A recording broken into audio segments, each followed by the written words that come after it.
Soekarno lahir di Surabaya, Jawa Timur 6 Juni 1901. Adalah Presiden pertama Republik Indonesia yang menjabat pada periode 1945 sampai 1967. Ia memainkan peranan penting dalam kemerdekaan bangsa Indonesia dari penjajahan Belanda. Ia adalah proklamator kemerdekaan Indonesia bersama dengan Muhammad Hatta. Yang terjadi pada tanggal 17 Agustus 1945, Soekarno adalah yang pertama kali mencetuskan konsep mengenai Pancasila sebagai dasar negara Indonesia, dan ia sendiri yang menamainya. Soekarno menandatangani surat perintah 11 Maret 1966 yang isinya berdasarkan versi yang dikeluarkan Markas Besar Angkatan Darat, menugaskan Letnan Jenderal Soeharto untuk mengamankan dan menjaga keamanan negara dan institusi presidenan. Pada sidang umum keempat tahun 1967, Soekarno diberhentikan dari jabatannya sebagai presiden pada tahun yang sama, dan Soeharto menggantikannya sebagai pejabat Presiden Republik Indonesia. Sebelum memulai video ini, alangkah baiknya untuk berlangganan klik subscribe channel kami, like dan share agar memberi ilmu pengetahuan dan manfaat. Fakta terselubung tentang Soekarno, proklamasi, dan Indonesia.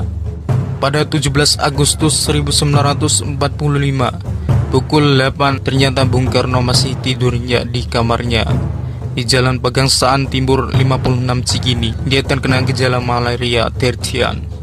Soekarno, Muhammad Hatta, Ahmad Subarjo, Soekarni, dan beberapa tokoh lainnya keluar dari rumah Laksamana Maida di kawasan Menteng, Jakarta. Mereka baru saja menyusun naskah proklamasi. Saat mereka keluar, jarum jam menunjukkan pukul 5. Hari itu Jumat 17 Agustus 1945. Umat muslim sedang menjalankan ibadah puasa Ramadan.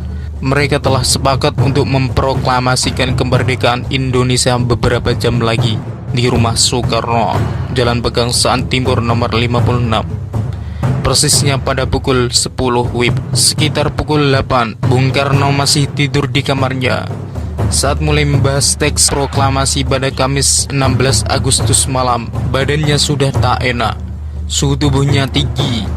Ia dinyatakan terkena gejala malaria. Begadang sampai pagi, namun ia tak memperdulikan. Dokter pribadinya, Soeharto, akhirnya membangunkannya.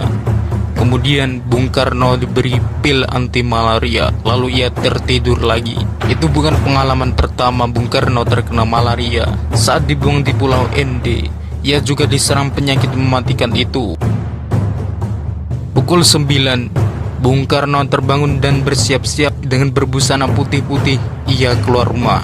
Bung Hatta telah menunggu, juga ratusan orang yang tak sabar untuk merdeka.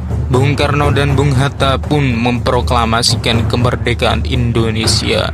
Mereka bersama para hadirin kemudian menyanyikan lagu Indonesia Raya sambil mengibarkan bendera merah putih. Setelah upacara singkat itu, Bung Karno melanjutkan tidurnya, tapi Indonesia telah merdeka. Upacara proklamasi kemerdekaan Indonesia ternyata berlangsung tanpa protokol. Tak ada korps musik, tiang bendera pun dibuat dari batang bambu secara kasar, serta ditanam hanya beberapa menit menjelang upacara. Tetapi itulah kenyataan yang terjadi pada sebuah upacara sakral yang dinanti-nanti selama lebih dari 300 tahun. Bung Karno pernah kencing di pesawat saat pulang dari Dalat, Vietnam 13 Agustus 1945. Soekarno bersama Bung Hatta, Dr. Jiman Widyoningrat, dan Dr. Soeharto, dokter pribadi Bung Karno, menumpang pesawat Victor bermotor ganda. Dalam perjalanan, Soekarno ingin sekali buang air kecil, tapi tak ada tempat. Setelah dipikir, dicari jalan keluarnya untuk hasrat yang tak tertahankan itu. Melihat lubang kecil di dinding pesawat, disitulah Bung Karno melepaskan hajat kecilnya.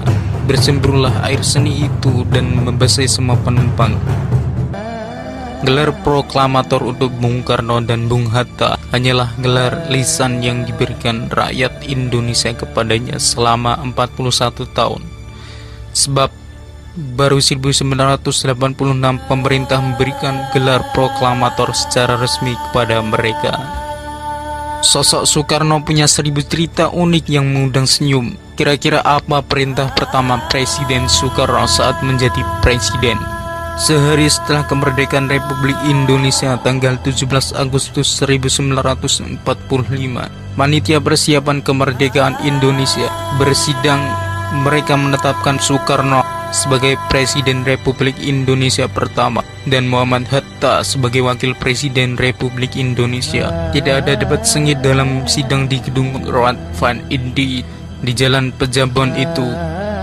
PPKI memilih Soekarno sebagai presiden. Berbeda sekali dengan sidang paripurna di DPR yang penuh keriuhan, protes serta gontok-gontokan. Kita sudah bernegara sejak kemarin, dan sebuah negara memerlukan seorang presiden.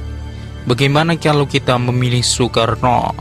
Soekarno pun menjawab, baiklah. Sesederhana itu, maka jadilah Soekarno sebagai presiden pertama Republik Indonesia, negara yang baru merdeka seumur sehari. Tidak ada mobil kepresidenan yang mengantar Soekarno, maka Soekarno pun pulang berjalan kaki. Di jalanan, aku bertemu dengan tukang sate yang berdagang di kaki 5. Paduka Yang Mulia Presiden Republik Indonesia memanggil pedagang yang bertelanjang kaki itu dan mengeluarkan perintah pelaksanaan yang pertama, yaitu sate ayam 50 tusuk, ujar Soekarno. Itulah perintah pertama Presiden Republik Indonesia, yaitu sate ayam 50 tusuk. Inilah sepenggal cerita tentang sang proklamator, Insinyur Soekarno, pada masa detik-detik menuju kemerdekaan Indonesia.